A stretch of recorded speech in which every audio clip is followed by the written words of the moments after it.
Antes de começar o vídeo, eu queria falar que eu encontrei essa placa super linda em uma lojinha aqui da minha cidade, que é tipo plaquinha de botar na parede, sobre 1984. Aqui você tem o grande irmão, né? A cara do Stalin e o Winston com seu diário e a sua canetinha. É uma plaquinha tão bonitinha e que representa tão bem o livro, mas ao mesmo tempo é muito triste agora que eu li o livro. Além dessa questão da plaquinha, eu também queria dizer que essa resenha está saindo porque existe uma pessoa chamada Aline Borges, que ela tem um canal aqui no YouTube chamado Nini Borges. Eu vou deixar o link aqui na descrição para você olhar. Ela mora em Londres e ela mostra a cidade em vlogs. E também fala sobre outros assuntos da vida.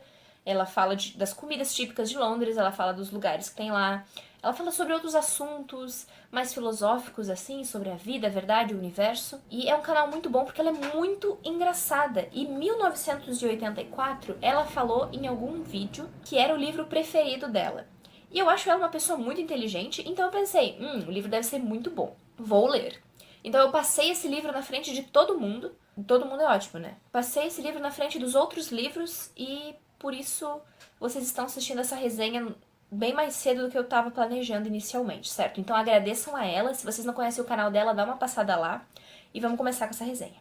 Oi gente, sejam bem-vindos a mais um vídeo. Meu nome é Eduarda e hoje nós vamos falar sobre um clássico das distopias que é 1984. 1984 foi finalizado em 1949, alguns meses antes da morte do autor George Orwell por tuberculose.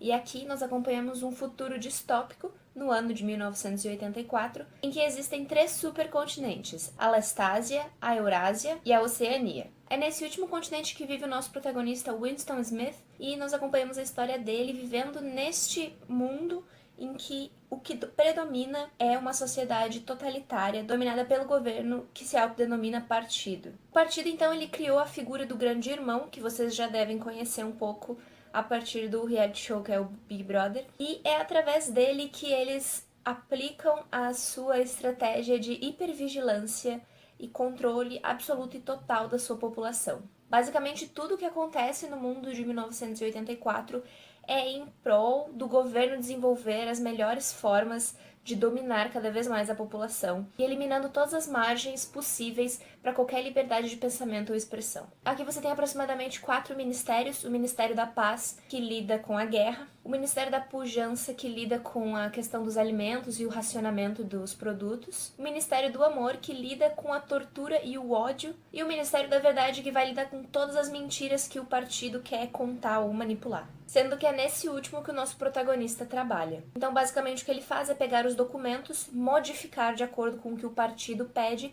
para que esses fatos se tornem de fato fatos. Eu falei várias vezes a palavra fatos, mas enfim. As pessoas acreditam a partir do momento que o partido fala que é assim, é assim. Outro ponto pelo qual 1984 é muito famoso, e o qual eu já mencionei aqui, é a hipervigilância, que aqui é feita através das teletelas e microfones inseridos nos mais diversos ambientes. Além, é claro, da polícia das ideias ou polícia do pensamento, que são aquelas responsáveis por fazer as pessoas pararem de existir. Então, se você apresenta um comportamento suspeito, a polícia das ideias vai aparecer, vai te sequestrar, você nunca mais é visto. É realmente como se você nunca tivesse existido, porque as pessoas simplesmente param de falar em você a partir do momento que eles percebem que você sumiu. E o governo, óbvio, nunca avisa, fulaninho está desaparecido.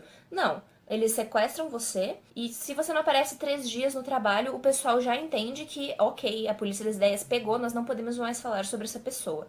E de fato nenhuma palavra é dita. Veja bem, você não precisa exibir um comportamento explicitamente contra o partido. Só a mera sugestão de que você pode estar tendo pensamentos que não condizem com o que o partido quer que você pense já é motivo para você ser pego pela polícia das ideias. E é o caso do nosso protagonista, Winston, que ele, em momento algum, pelo menos não no início do livro, ele externaliza esse ódio ao partido. Tem um momento que ele externaliza, que é quando ele compra um diário em uma loja na área dos proletas, que faz referência aos proletários, que são, digamos, a classe mais baixa dessa sociedade.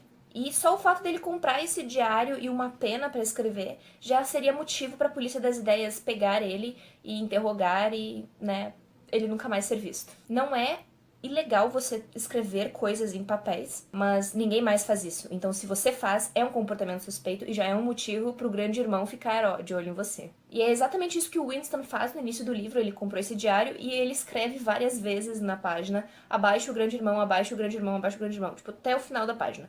E a partir disso ele fica absolutamente surtado da cabeça, porque ele pensa, ok, agora eu vou esperar a polícia das ideias vir aqui na minha casa, apagar os registros da minha existência e eu ser executado em praça pública, porque aqui ocorrem execuções em público. Então, logo no primeiro capítulo, o George Orwell, tipo, coloca a atmosfera desse mundo de 1984 na sua cara e você começa a sentir medo pelo Winston.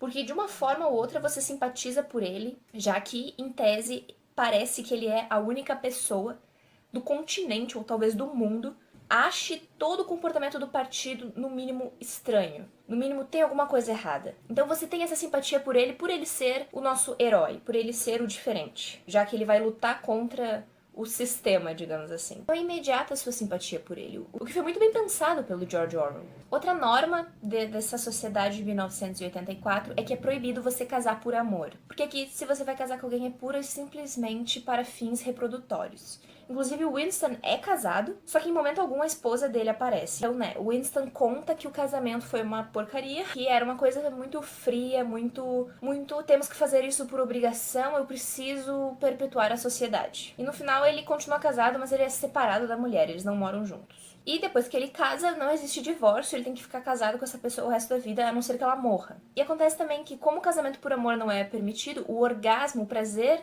sexual não é permitido. Existe a Liga Antissexo, basicamente uma organização que tem como fim propagar o quão o sexo é nojento, o quão as pessoas não devem praticar isso a não ser para fins reprodutórios. Para você ser identificado como membro dessa liga, você usa uma faixa na sua cintura. Não fica explícito aqui, mas eu acho que a maior parte dos membros são mulheres. E, inclusive, a pessoa por quem o Winston vai se apaixonar é a Julia, e ela faz parte dessa liga antissexo. E é, inclusive, ela quem chega no Winston. É uma coisa meio insta-love, porque o Winston comenta no início do livro que ele odeia mulheres jovens e belas, e a Julia é uma mulher jovem e bela, mas depois ela se declara pra ele e eles começam um relacionamento um pouco estranho no início. Mas é algo que, pra um cara como o Winston, que tem 40 anos e que ele acha que é a única pessoa que pensa que tem alguma coisa errada com toda a sociedade, é algo que ele abraça, digamos assim.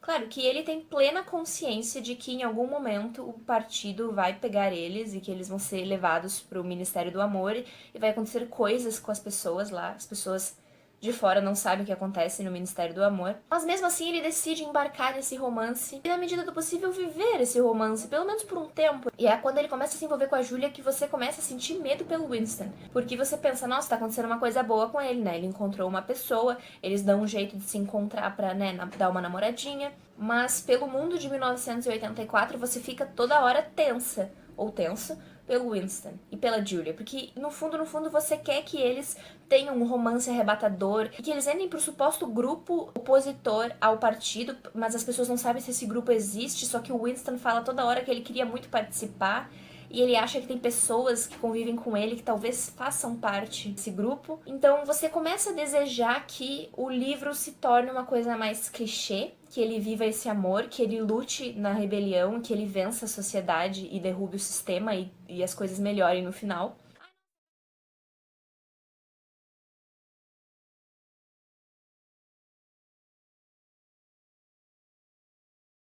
Informação que eu consegui lendo os apêndices, não, os pós-fácios aqui atrás, que são três, de três autores diferentes, de três tempos diferentes. Esses três pós-fácios foram escritos em 1961, 1989 e 2003. E eu acho que já caberia um quarto pós-fácil aqui, de 2018, 2017, por aí. Fica aí a sugestão para a Companhia das Letras, acrescentar outro pós-fácil aqui. Porque eles são cheios de informações e cheios de observações dos autores referentes ao seu tempo. Por exemplo, o pós-fácil de 1961, ele é muito mais político, ele comenta mais a parte política de 1984, porque é um livro cheio de referências ao contexto histórico em que ele foi escrito, que foi em 1949. Enquanto isso, o de 1989 analisa mais 1984 do ponto de vista literário, e o de 2003 ele faz meio que um balanço entre a política atual e a questão da hipervigilância causada pelo desenvolvimento da tecnologia, né, e da internet e de, né, tudo isso que a gente vive hoje em dia. Então, pessoalmente, eu acho que essa edição da Companhia das Letras tá muito maravilhosa. Eles também colocaram um apêndice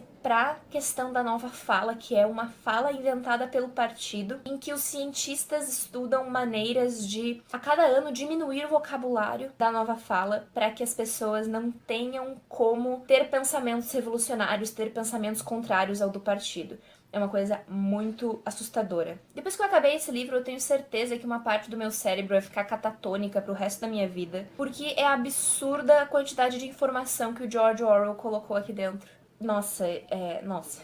É tipo, nossa. Esse livro é um grande silêncio seguido de nossa. Como eu disse antes, eu acho importante comentar o contexto histórico em que 1984 foi escrito, então eu vou falar um pouco sobre isso agora. Então, George Orwell nasceu em 1903, na Índia, que é uma ex-colônia britânica. Por isso e também por sua condição financeira, ele teve a oportunidade de estudar em vários colégios muito bons na Inglaterra, o que significa que ele teve acesso a uma educação muito boa. Nesse período que ele foi para Londres estudar, aconteceram várias coisas. Ele saiu de Londres, voltou pra Índia, voltou pra Londres, foi pra Paris, conheceu a esposa dele, com quem ele teve filhos, e também nesse meio tempo ele aprendeu francês com um moço chamado Aldous Huxley, o autor de Admirável Mundo Novo. O fato deles dois terem escrito distopias talvez não seja mera coincidência, mas eu não sei porque eu não pesquisei a fundo sobre isso. Eu encontrei essa informação no perfil da Wikipédia do George Orwell, mas em inglês, porque, tipo, é muito mais completo que em português. Vida vai, vida vem, até que no final de 1936 o Orwell decide partir para Espanha, se envolvendo na Guerra Civil Espanhola que lutava contra o regime do general Francisco Franco. E foi nessa época que ele teve contato com o socialismo e também quando ele se posicionou politicamente. Ao contrário do que muita gente pensa, pelo fato dele ter escrito 1984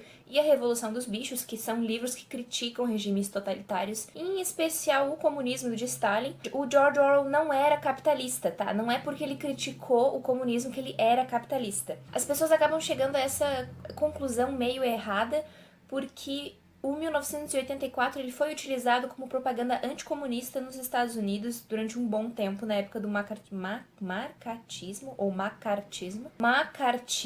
Porém, o George Orwell não era capitalista, ele apenas criticou o regime de Stalin na Rússia e os outros regimes totalitários que acabaram eclodindo nesse período, assim, próximo da Guerra Mundial, que foi como, por exemplo, a ditadura do Francisco Franco na Espanha, assim como também teve a Guerra da Coreia, logo depois que ele publicou em 1984, que se eu não me engano a Guerra da Coreia começou em 1950, eu posso estar enganada. Se eu estiver enganada, vai estar aparecendo aqui na tela a correção da data. Nós tivemos a Segunda Guerra Mundial com um regime totalitário também de um lado, e né, basicamente assim, vários regimes totalitários eclodindo ao longo do mundo inteiro. O George Orwell estava criticando eles em específico.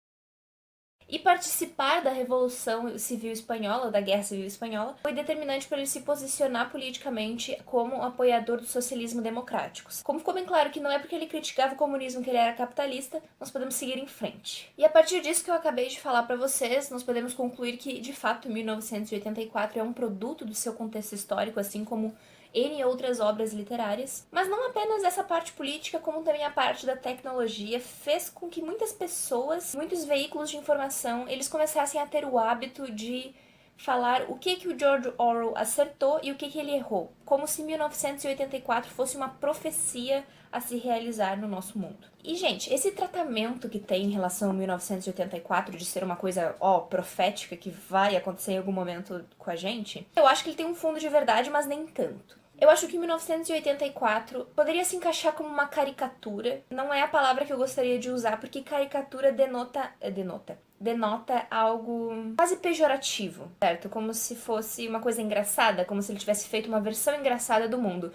E, obviamente, não é o que temos aqui em 1984. Supondo que as possíveis realidades para as quais o nosso mundo está caminhando fossem um espectro. Teria o espectro desse lado, a utopia, e aqui desse lado a distopia. O George Orwell fez o extremo da distopia, do que poderia acontecer. Porque o que nós temos aqui em 1974 é a total e absoluta morte da liberdade em qualquer nível dos cidadãos e da sociedade pelo poder. Então, quando você fala que, nossa, ele está profetizando alguma coisa, se o George Orwell fosse de fato um vidente, ele seria meio charlatão, porque ele acertaria algumas coisas e erraria outras bem feio. E eu falo isso porque você termina de ler o livro e você pensa, nossa, o George Orwell está prevendo o futuro, tá tudo que ele falou vai acontecer e não sei o quê. E, gente, não é bem assim. Mas ele acertou várias coisas e algumas muito assustadoras. Como, por exemplo, a hipervigilância, que principalmente após o 11 de setembro, com os ataques terroristas às Torres Gêmeas, os Estados Unidos, que é o país mais livre do mundo, que está na Constituição dele, todo o cidadão tem o seu direito à liberdade de expressão, tanto até que dá várias polêmicas em relação a opiniões racistas e xenofóbicas e LGBTfóbicas. Enfim, tem toda a questão desses novos movimentos ultranacionalistas que estão surgindo nos Estados Unidos, que se apoiam nessa constituição de liberdade de expressão. Os Estados Unidos, ele meio que agora fala, são livres, mas nem tanto. Porque a inteligência americana simplesmente vigia tudo e todos através dessas pequeniníssimas telas pelas quais vocês estão assistindo o vídeo, que são os celulares, notebooks e computadores. E se bobear, televisões também, que, né, agora a gente sabe que televisão também conecta na internet. Porque, gente, não é por acaso que a China resolveu inventar uma internet própria deles, né? Porque os Estados Unidos está em todos os lugares, a todos os momentos, vigiando a todos. Porque você pode ter certeza que se você pesquisar uma coisa minimamente suspeita, como, por exemplo, localização das células do Estado Islâmico no Brasil, vai ter alguém em algum lugar dos Estados Unidos ou da Europa ou do mundo que vai saber disso. Eles vão revirar a sua vida inteira e vão dar um jeito de vigiar você através da câmera do celular e de gravar áudios através do microfone do celular ou do seu computador ou de qualquer outro lugar, e eles vão estar 24 horas com você pra ver o que você vai fazer. E é exatamente o que nós temos aqui em 1984. É assustador. Eu acho que é essa parte que fica mais marcante na mente das pessoas. Como o George Orwell previu que nós seríamos hipervigiados todo o tempo. Eu amo a tecnologia, tá, gente? Não me entenda errado. Eu simplesmente amo e eu quero que o homem invente cada vez mais tecnologias porque eu acho que elas ajudam o ser humano a caminhar pra frente. Só que o ser humano tem esse negócio de ele pega uma coisa maravilhosa e usa pro mal. Você acaba não tendo privacidade nenhuma em prol da segurança. Pelo menos é o que os Estados Unidos falam, que, nossa, eles vigiam os cidadãos, eles invadem a privacidade deles em prol da segurança. E, bom, complicado, né, gente? Muito complicado. Gente, uma coisa que eu esqueci de mencionar sobre o Grande Irmão, que é essa figura do partido e que em nenhum momento você fica sabendo se o Grande Irmão de fato é uma pessoa ou se ele é só uma entidade criada pelo partido. A persona dele é muito inspirada no Stalin, o que é bem explícito, né, considerando que 1984 é uma crítica ao comunismo de Stalin. Outra coisa que o George Orwell acertou na sua previsão foram as guerras sem fim, porque em 1984 você tem os 3 supercontinentes e eles estão constantemente em guerra consigo mesmos. Isso não soa familiar para vocês? Como, por exemplo, uma tal faixa de Gaza? Você também tem as Coreias, que apesar delas estarem em tratado de paz, a gente sabe que basta um foguinho ali para aquele troço lá fazer cabum. Então, de certa forma, é uma guerra fria entre as Coreias, né? Você tá uma coisa, né, tensa. E, bom, o George Orwell mostrou aqui em 1974, guerra sem fim ocorrendo o tempo todo. O mais interessante de se observar é que a Eurásia, a Lestásia e a Oceania, eles fazem referência a grandes potências. Como, por exemplo, a Eurásia, ela se refere à Rússia e a Lestásia se refere à China, um governo que controla muito todos os produtos culturais que entram no país. Eu tava assistindo um vídeo esses dias do canal Entre Planos. Por que Hollywood agora bajula a China? Esse vídeo ele mostra como tem a política protecionista da China para com seus produtos chineses, ou seja, filmes estrangeiros só pode entrar um número muito limitado na China e o resto são todas produções chinesas. Então você vê que é um país muito fechado ainda. E a Eurásia representando a Rússia, nós sabemos, né? Rússia é uma coisa muito tensa, do meu ponto de vista, porque o Putin não parece ser de verdade, ele parece um robozinho. E a Oceania faz referência à América como um continente e aquela partezinha da Europa ali que pega a Inglaterra, a Irlanda, Escócia, País de Gales. No território dela também faz parte um pouquinho o sul da África. Então você tem esses 3 continentes que não é por acaso que eles estão lá também, porque o George Orwell pensou em tudo, né? Esse moço é muito inteligente. Outra relação que eu acabei fazendo dos 3 continentes quanto à leitura foi a questão das bolhas sociais. Eu acho meio óbvio que o George Orwell não previu isso, até porque ele não previu a existência da internet, então não tinha como ele prever isso. Mas as bolhas sociais é basicamente você está dentro da bolha, você só conversa com pessoas que concordem com você, que reafirmem os seus ideais e convicções, e nisso você não tem contato com opiniões contrárias, sendo assim, você não consegue argumentar contra essas opiniões e você acaba partindo pra ignorância muitas vezes. E é mais ou menos o que os algoritmos fazem com a gente nas redes sociais. Você pesquisa uma coisa na internet e a internet ela te oferece mais daquela coisa, consequentemente criando uma bolha e dificultando você ter contato com outros assuntos. E os três continentes são exatamente isso. Porque em determinado momento você fala pro Winston... Você fala pro Winston, não. O Winston fala pra você que o partido tem uma política de anti-imigração muito forte. É um ódio contra os estrangeiros muito forte. Por que que eles são anti-imigrantes? Porque se você tem contato com pessoas de outros lugares, você expande a sua mente, você conhece novas culturas, você amplia o seu conhecimento, você começa a pensar, você começa a refletir, você começa a comparar os lugares, o que que tem de bom no lugar, o que que tem de ruim no outro e vice-versa. E isso não é o que o partido quer. O partido quer você fechado na sua bolha para que você só concorde com ele e apenas com ele. E fique lá o resto da sua vida. Então, você consegue fazer ainda um paralelo com as bolhas sociais em que a gente está vivendo hoje por passar muito tempo na internet, por passar muito tempo consumindo o conteúdo da internet. Não tô dizendo que eu odeio a internet, pelo contrário, amo a internet, eu uso todo dia, mas se a gente não toma cuidado, você realmente acaba ficando dentro de uma bolha. E dito isso que eu acabei de contar pra vocês, é levemente assustador você ler um livro que foi escrito em 1949 e que ele... ainda assim, em N aspectos, continua extremamente atual. É sério, esse livro me deu N sentimentos. Eu senti N coisas enquanto eu tava lendo esse livro. Porque o livro, ele desperta em você um sentimento de paranoia. Você lê o livro e você sente como as pessoas dessa sociedade se sentem. E isso acontece nos 2 primeiros capítulos, assim, porque o Winston compra o diário, que eu já falei pra vocês, escreve umas coisas e ele fala, tá bom, agora vão me pegar e eu vou sumir. E quando ele pensa nisso, alguém bate na porta.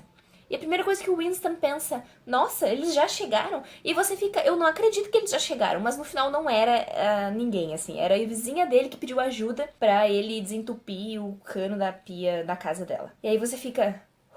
ok, passou. Winston vai lá desentupir o cano da cozinha, essa mulher, e do nada ele escuta alguém gritar, parado, polícia das ideias. E você pensa, é agora que o Winston vai ser preso? E no final não era, porque era o filho da mulher que tava brincando com a irmãzinha de polícia das ideias. Então você tem esse sentimento paranoico que segue você no livro inteiro. Quando o Winston conhece a Julia, você pensa que, nossa, há esperança. Ele é o herói, ele vai dar a volta por cima, ele vai fazer alguma coisa. Que bonitinho você pensar desse jeito. George Orwell deve ter rido tanto da minha cara. E bom, e nessa cena da criança brincando de ser policial das ideias, o George Orwell mostra pra você como desde cedo essas crianças são doutrinadas a amar e adorar o partido, porque é super comum as crianças denunciarem os próprios pais pra polícia das ideias. E os pais somem, e foi a própria criança que denunciou.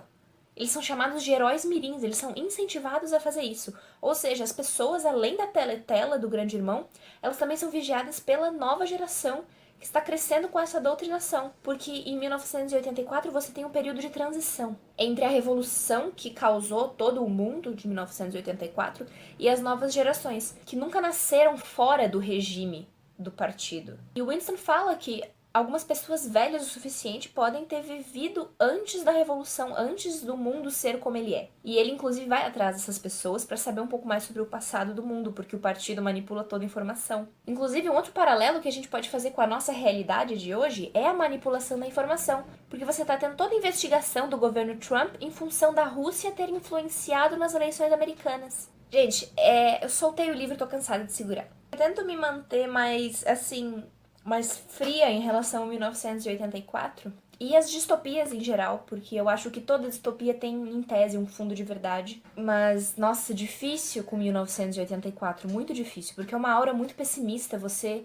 entra naquilo e, nossa, você quer ter esperança, sabe? Vou pegar o livro de novo pra ler uma parte pra vocês, que é mais precisamente o momento em que o Winston vai trabalhar no Ministério da Verdade, editando os documentos, e é uma parte que não tem diálogo nenhum. A maior parte do livro não é com diálogo, mas essa parte em específico é uma coisa que impacta bastante. Porque o Winston vai modificando os documentos, ele fala que tem um buraco aqui do lado em que ele vai botando os documentos velhos e a verdade deixa de existir. E aquela verdade que antes era verdade, agora não é mais, ela simplesmente não existe. E a verdade que existe é o que ele tá mexendo ali. O assustador, refletiu Winston pela 10ª vez, enquanto forçava os ombros dolorosamente para trás. O assustador era que talvez tudo aquilo fosse verdade. Se o partido era capaz de meter a mão no passado e afirmar que esta ou aquela ocorrência jamais acontecera, sem dúvida isso era mais aterrorizante do que a mera tortura ou a morte. O partido dizia que a Oceania jamais fora aliada da Eurásia. Ele, Winston Smith, sabia que a Oceania fora aliada da Eurásia, não mais do que 4 meses antes. Mas em que local existia esse conhecimento? Apenas em sua própria consciência, que, de todo modo, em breve seria aniquilada. Se todos os outros aceitassem a mentira imposta pelo partido, se todos os registros contassem a mesma história, a mentira tornava-se história e virava verdade. Quem controla o passado, controla o futuro. Quem controla o presente, controla o passado. Rezava o lema do partido. E com tudo isso, o passado, mesmo com sua natureza alterável, jamais fora alterado. Tudo o que fosse verdade agora fora verdade desde sempre, a vida toda. Muito simples. O indivíduo só precisava obter uma série interminável de vitórias sobre a própria memória. Controle da realidade era a designação adotada. Em Nova Fala, duplo pensamento. Acho que esse é um dos meus capítulos favoritos no livro inteiro. O duplo pensamento também é um conceito extremamente importante em 1984, que é muito interessante porque o George Orwell, inclusive, criou esse termo nova fala, que é a língua que o partido criou para que as pessoas se comuniquem através dela. E é a única língua do mundo em que os anos passam e o vocabulário dela diminui. O partido criou a nova fala para que as pessoas não pudessem pensar outras coisas que não o partido. Então elas não poderiam se opor ao partido, às ideias que ele propõe, porque a nova fala não permite isso. Eu lembro há muito tempo numa aula de história que o meu professor comentou que a história é escrita pelos vencedores. E nunca é a verdade, apenas um ponto de vista. É a paranoia, galera. Eu tô paranoica. Foi só o que o livro me fez pensar. Porque se você para pra refletir sobre isso, você vê que é verdade. E você não precisa ir muito longe para ver que quem fala a informação, dependendo do lugar que fala a informação, tudo isso influencia na informação. Tudo isso modifica ela de alguma forma. Eu queria dizer então que se você tá aqui assistindo meu vídeo até agora, parabéns, tá? Eu te adoro. Vou comentar agora a questão da nova fala, que é um aspecto também aterrorizante de 1984, você ter o governo que determina a nova fala, que é a fala que as pessoas devem usar, pois assim elas não conseguem se rebelar contra o governo. Ou seja, é mais uma forma de opressão, de controle. Você não vê que a verdadeira finalidade da nova fala é estreitar o âmbito do pensamento? No fim, teremos tornado o pensamento crime literalmente impossível, já que não haverá palavras para expressá-lo. Todo o conceito de que pudermos necessitar será expresso por apenas uma palavra, com significado rigidamente definido, e todos os seus significados subsidiários serão eliminados e esquecidos. Na 11ª edição, já estamos quase atingindo esse objetivo. Só que o processo continuará avançando até muito depois de você e eu estivermos mortos. Menos e menos palavras a cada ano que passa, e a consciência com um alcance cada vez menor. Mesmo agora, claro, não há razão ou desculpa para cometermos pensamentos crimes. É pura e simplesmente uma questão de autodisciplina, de controle da realidade. Mas no fim nem isso será necessário. A revolução estará completa quando a linguagem for perfeita. A nova fala é o Saussing e o Saussing é a nova fala. Alguma vez lhe ocorreu, Winston, que lá por 2050 no máximo, nenhum único ser humano vivo será capaz de entender uma conversa como a que estamos tendo agora? Essa conversa é entre Winston e um amigo dele do departamento de línguas. Ele trabalha no dicionário da nova fala. E bom, eu acho que isso que eu acabei de ler pra vocês basicamente é isso que a nova fala é. Ela é pra restringir o pensamento, porque o pensamento crime é você pensar contra o partido, e o partido tem meios de descobrir como você pensa. Só de falar isso eu fico nervosa. E é uma ideia completamente aterrorizante que funciona muito bem em 1984. Mas tem um problema porque essa ideia não é exatamente possível na nossa realidade. Caso você tenha caído aqui de paraquedas e você não saiba, eu sou estudante de letras e dentro das letras existe a área da linguística, que é uma área que estuda língua, linguagem, fala, signos e tudo relacionado a linguagem como um todo. E bom, para você conseguir modificar uma língua inteira, você precisa de basicamente 3 coisas. A própria língua, uma massa falante, ou seja, a sociedade, e tempo. Agora dá aquele plantão da Globo e o Temer aparece falando: agora o Brasil é um país com a língua oficial espanhol. E todo mundo tem que alterar tudo, todos os documentos agora vai ser para espanhol, todos os livros em espanhol, tudo em espanhol, igual o resto da América Latina. Acabou o Brasil ser diferentão. Então, isso não pode acontecer. Na real, ele pode fazer isso, ele pode impor o espanhol como língua oficial do Brasil, mas é muito provável que ninguém vai fazer isso. Tipo, ninguém, nós, população, nós não vamos fazer isso. Por quê? Porque não vamos. Para a nova fala funcionar, o partido teria que penalizar com a morte quem falasse em voz alta com a velha fala, que seria o inglês. Eu não duvido que o partido fizesse isso em algum momento, porém, eu acho muito difícil e muito improvável que isso fosse acontecer, certo? Porque você precisa ter toda a massa falante falando a nova fala e exclusivamente a nova fala. E é impossível também prever quais modificações a nova fala vai ter ao longo do tempo, porque a própria massa falante modifica a língua que fala, né? Nós criamos gírias todo o tempo e algumas gírias simplesmente ficam, elas se tornam palavras do nosso vocabulário, palavras oficiais no dicionário. Controlar a língua seria, nossa, perigosíssimo para nós. Mas eu não acho que seja possível falando em termos reais da nossa realidade. Então, se você é paranoico, teorias da conspiração, eu acho que você pode ficar mais calmo, pelo menos em relação à língua, porque essa coisa da nova fala não aconteceria no nosso mundo. Pelo menos eu acho, opinião de estudante de letras, tá, galera?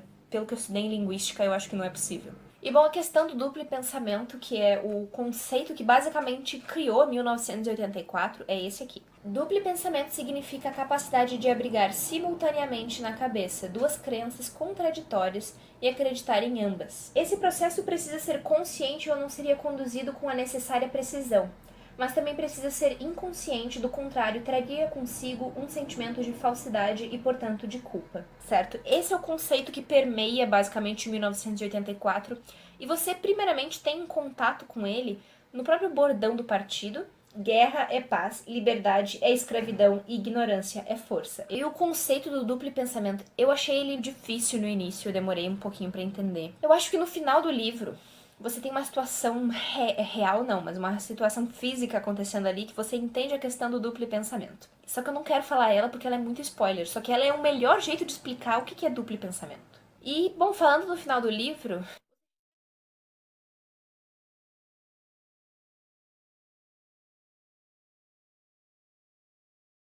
uma desgraça que também aconteceu é que o final é meio aberto, porque em determinado momento no livro, no início da terceira parte, que o livro é dividido em três partes, eles falam que vai acontecer uma coisa com o Winston, e aí no final não aparece acontecendo essa coisa e você fica, ai meu Deus, o final é aberto, eu vou chorar. E também ele não é tão aberto assim, porque depende do seu ponto de vista e isso é muito confuso. Se você ainda tá aqui assistindo o vídeo, cara, parabéns, você é um ser humano sensacional. Porque eu já teria saído do vídeo faz tempo. Eu falei sobre esse livro, mas é um livro que você fala e quanto mais você fala, parece que tem mais coisa pra você falar e tudo vira uma grande bola de neve. Talvez seja de fato um livro atemporal e eu fico muito feliz de ter tido a oportunidade de ler ele agora. Vocês podem ter certeza que daqui a uns 20 anos, quando o mundo estiver diferente do que ele é agora, espero que pra melhor, apesar de eu ser totalmente pessimista, eu gostaria que fosse um mundo diferente pra melhor. Eu pretendo ler o 1984 novamente e ver como o livro ficou ao longo dos anos. Mas lendo nesse momento agora, eu só pude ter certeza que ele tá mais atual do que nunca. Talvez as distopias no geral estejam extremamente atuais agora. O que eu interpreto como sendo um sinal péssimo. Ai, meu Deus do céu, nós estamos tudo ferrado. Certo, gente, foi isso. Muito obrigado caso você tenha assistido até aqui. Eu espero você em um próximo vídeo. E tchau, tchau. Eu tô dando risada, mas eu tô muito triste.